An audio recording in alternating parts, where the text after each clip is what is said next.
السلام علیکم۔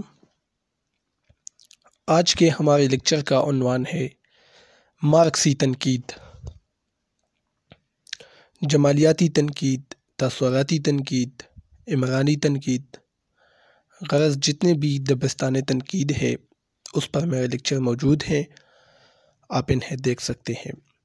آج ہم مارکسی تنقید کو پڑھیں گے۔ مارکسزم کا بانی کارل مارکس ہے۔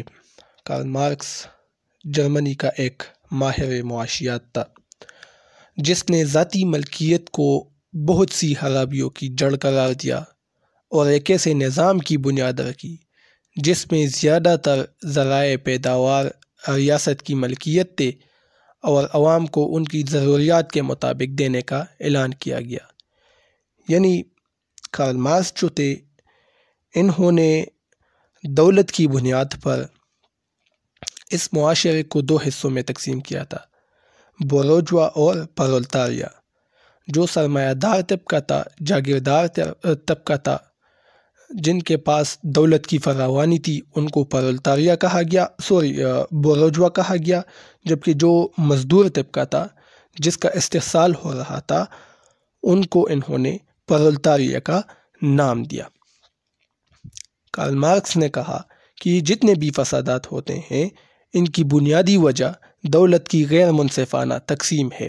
ایک معاشرہ امیر سے امیر تر ہو رہا ہے جبکہ دوسرا غریب سے غریب تر ہو رہا ہے، لہٰذا دولت کی یہ تقسیم منصفانہ ہونی چاہیے، یعنی جتنی بھی آمدنی ہے وہ ریاست کے پاس ہو اور ہر شخص کو ان کی ضرورت کے مطابق وہ ملے گا۔ تو یہ ایک کارل مارکس کی ایک تحریک تھی۔ اسی نظام کے تحت اس صدی کے شروع میں روس میں انقلاب آیا 1917 میں، اور سوشلزم کی باتیں ہونے لگی۔ بعد میں چین میں یہی سوچ کمیونزم کی پیدائش کا باعث بنی۔ ان دونوں ممالک کے ساتھ ساتھ مشرقی یورپ کے بہت سے ممالک اور دنیا کے بعض دیگر حصوں میں بھی نظام کی تبدیلی عمل میں آئی۔ ہندوستان میں بھی اس کے اثرات محسوس کی گئی اور ادب میں ترقی پسند تحریک کا آغاز ہوا۔ مارکسزم کے اثرات نے جہاں زندگی کے دیگر شعبوں کو متاثر کیا، وہاں ادب اور تنقید کا میدان بھی اس سے نہ بچ سکا اور یوں مارکسی تنقید نے جنم لیا۔ مارکسی تنقید میں ادب زندگی اور معاشرے کے مادی ارتقاء میں شریک ہونے کے ساتھ ساتھ اس ارتقاء کے مدارج کا عکس بھی پیش کرتا ہے۔ چنانچہ ادب کو امیر اور غریب، حکمران اور محکوم، سرمایہ دار اور مزدور، کسان اور زمیندار کے درمیان پائی جانے والی طبقاتی کشمکش میں غریب اور پسے ہوئے طبقے کا ساتھ دینا چاہیے۔ یعنی جو ادب تخلیق ہوتا ہے اس میں اس کشمکش کی بات ہوگی، اس غیر منصفانہ دولت کی تقسیم کی بات ہوگی، سرمایہ دار اور مزدور کی بات ہوگی، اور اس ادب میں مزدور یعنی پسے ہوئے طبقے کا ساتھ دینا چاہیے۔ یعنی اگر کوئی ناول لکھتا ہے یا افسانہ لکھے گا تو وہ اس میں اس کارل مارکس ہی کے نظریات کا پرچار کرے گا اور مزدور کا ساتھ دے گا۔ اس سلسلے میں روس کے عظیم ناول نگار میکسم گورکی نے لکھا ہے کہ ہماری تمام تحریروں کا ہیرو مزدور ہونا چاہیے، دوسرے الفاظ میں محبت کے عمل سے جنم لینے والا انسان، یعنی محبت کے عمل سے جنم لینے والا انسان یعنی مزدور ہماری تحریروں کا، افسانوں اور ناولوں کا ہیرو ہونا چاہیے۔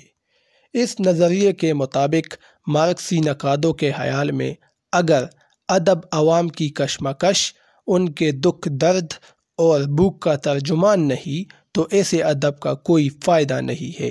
مارکسی نقاد کا بنیادی سوال یہ ہوتا ہے کہ مصنف اور ادیب کس طبقے کی حمایت کر رہا ہے، اور کیا غریب کے ساتھ ان کا انداز ہمدردانہ ہے اس ادیب کا؟ کیا وہ دم توڑتی ہوئی اقدار اور مردہ نظام کے قصیدے پڑھ رہا ہے یا زندگی میں مادیت کے گن گا رہا ہے؟ کیا وہ محنت کش کے کندھے سے کندھا ملا کر چل رہا ہے؟ تو مارکسی نقاد یہ چیز دیکھتے ہیں کسی پن پارے کے اندر، ناول، افسانہ ہو، جو بھی ہو، اس کے اندر مارکسی نقاد یہ دیکھتے ہیں کہ کیا اس متعلقہ ناول یا افسانے میں مزدور اور سرمایہ دار کی بات ہوئی ہے اور مزدور کے حق میں بات ہوئی ہے یا صرف سرمایہ دار کے دولت کے گن گائے جا رہے ہیں۔ اردو میں مجنوں گورکھپوری، احتشام حسین، عزیز احمد اور کئی دیگر نقادوں نے اشتراکیت اور مارکسیت کے بارے میں اعتدال پسندی سے کام لیتے ہوئے عصری ادب میں نئی جہت دریافت کی اور کئی شعراء کے فکر پن پر نئے سرے سے روشنی ڈال کر ان کی قدر قیمت اشکارا کی۔ انہوں نے ہی نذیر اکبر آبادی جیسے نظر انداز شدہ شاعر کی اہمیت اجاگر کرتے ہوئے انہیں عوامی شاعر قرار دیا۔ اس پیراگراف کا مطلب یہ ہے کہ مجنوں گورکھپوری، احتشام حسین اور دیگر جتنے بھی نقاد ہیں، انہوں نے دوبارہ سے جو بڑے بڑے شعراء تھے، ادباء تھے، ان کی تحریرات کو دوبارہ سے پڑھا اور دوبارہ ان کی قدر قیمت متعارف کرائی۔ یعنی پہلے جب اس پر تنقید ہوئی تھی، ان شعراء پر، ان شعراء کی شاعری پر، ان ادیبوں پر، ان کے ادب پر جب تنقید ہوا تھا تو ان کو ریجیکٹ کیا گیا تھا۔ مثال کے طور پر نذیر اکبر آبادی کو دیکھے، اس کو بالکل ریجیکٹ کیا گیا تھا کہ یہ فحش گو شاعر ہے، لہٰذا انہوں نے دوبارہ مارکسی نقطۂ نظر سے نذیر اکبر آبادی کو پڑھا اور اس کو ہمیشہ کے لیے زندہ و جاوید بنایا۔ کنہوں نے؟ مارکسی نقادوں نے۔ تو نئے قدر قیمت انہوں نے متعارف کرائے۔ احتشام حسین تخلیقی عمل کے رمز آشنا بھی تھے، یعنی ادب لکھنے کے رمز آشنا بھی تھے، وہ جانتے تھے کہ ادب کس طرح لکھا جاتا ہے۔ انہوں نے افسانہ بھی لکھا اور سفرنامہ اور شاعری بھی کی، لیکن ان کی شہرت بطور ترقی پسند نقاد کے طور پر ہے۔ ان کے تنقیدی مجموعوں میں تنقیدی جائزے، روایت اور بغاوت، تنقید اور عملی تنقید، ذوق ادب اور شعور، عکس اور آئینے، افکار و مسائل اور اعتبار نظر شامل ہے۔ یہ ان کی تنقیدی کتابیں ہیں۔ ان مجموعوں سے بخوبی یہ اندازہ لگایا جا سکتا ہے کہ وہ تنقید کے ساتھ کتنے مخلص تھے۔ یعنی اتنی کتابیں لکھی تو اس سے پتہ چلتا ہے کہ وہ ترقی پسند نقادوں کے صف اولی میں ان کی جگہ ہے۔ ان کی عطا یہ بھی ہے کہ انہوں نے اپنے شاگردوں کو بھی ترقی پسند تنقید کا حامل بنایا، جن میں ڈاکٹر عبادت بریلوی، ڈاکٹر محمد حسن، ڈاکٹر شارب ردولوی اور ڈاکٹر آغا سہیل کے نام قابل ذکر ہیں۔ تقسیم کے بعد پاکستان میں ممتاز حسین، یعنی 1947 کے بعد پاکستان میں ممتاز حسین، فرمان فتح پوری، وقار عظیم، مجتبیٰ حسین، سحر انصاری، ڈاکٹر AB اشرف، احمد ندیم قاسمی اور فیض احمد فیض نے ترقی پسند تنقید کے میدان میں، یعنی مارکسی تنقید کے میدان میں گراں قدر اضافے کیے۔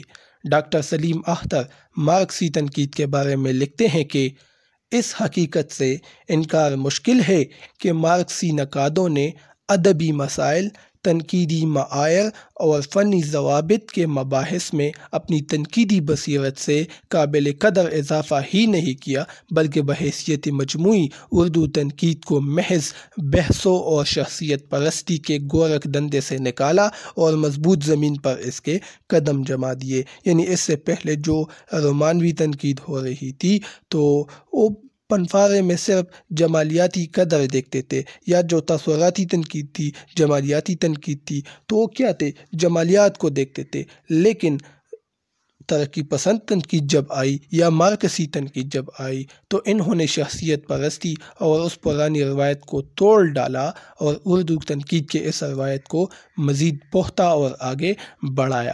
آج کا لیکچر تھا، امید ہے ترقی پسند تحریک یعنی مارکسی تنقید کے حوالے سے یہ لیکچر آپ لوگوں نے سمجھا ہوگا۔ انشاءاللہ نیکسٹ لیکچر میں پھر ملیں گے۔ اب مجھے اجازت دیجیے، اللہ حافظ۔